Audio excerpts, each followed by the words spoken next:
Hello, so I'm going to do two videos. One, what's the difference between the masts and also the names, because obviously it's changed from Fanatic to Duotone and some people are getting a little bit confused about the naming convention. And then also want to do a separate video on what mast is best for you. I've also already done a video on the weight differences, and that is the same from Fanatic to Duotone. The weight difference between the aluminium 3.0, the standard carbon and the Collab or the D-Lab, the new D-Lab mast. Just quickly, the aluminium was obviously the heaviest. It's also very stiff, but if you use the same length, I think it was around 17% lighter for the standard carbon. But if you go from the aluminium all the way to the Collab or to the D-Lab, it's almost half. So there is a big weight reduction in the high modulus, the more premium, the team edition mast, the D-Lab mast. But yeah, I'll go into the difference, that's the weights. I'll go into the actual differences and what mast I think is best for you in a second video. At the moment, I just want to kind of go through what is the difference between the masts. So firstly, at sort of the bottom end, but the cheapest and the best for beginners, and what I used for my first 2 years was the aluminium. This is the aluminium 3.0. There is a slightly different connection on it to the 2.0, so if you do have a 2.0, you do need to check what compatibility you have. But the 3.0 has been out for quite a while now. It's quite a bit lighter than 2.0, and it had a drag reduction as well because they changed the profile.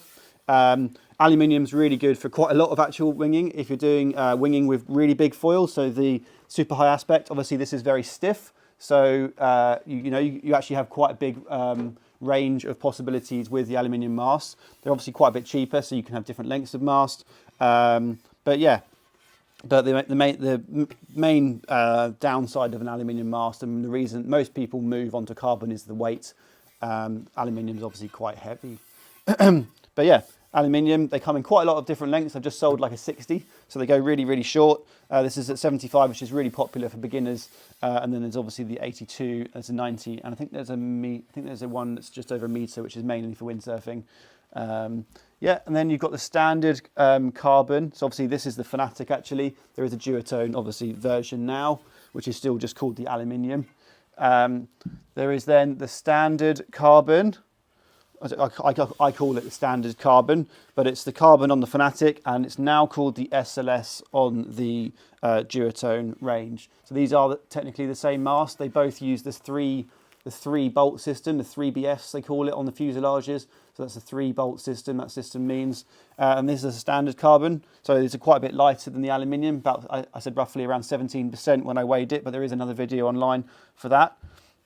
And obviously these come in different lengths. But yeah, it's the standard carbon from Fanatic is now the Aero SLS. So that's the two names if you're trying to buy something that's the same as what you've already got.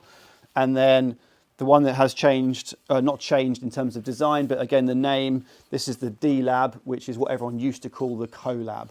And the Collab was the team edition. So it's the high modulus, the lightweight mast that has the thinner profile, and is the lightest of them all, but it is also the softest. So I'll do a second video now just to go through what mast is good for what situation. But yeah, that's just a bit of a naming thing. So yeah, D-Lab is the Collab, the SLS is the standard carbon, and the aluminium hasn't really changed. It's just called the AL or the aluminium.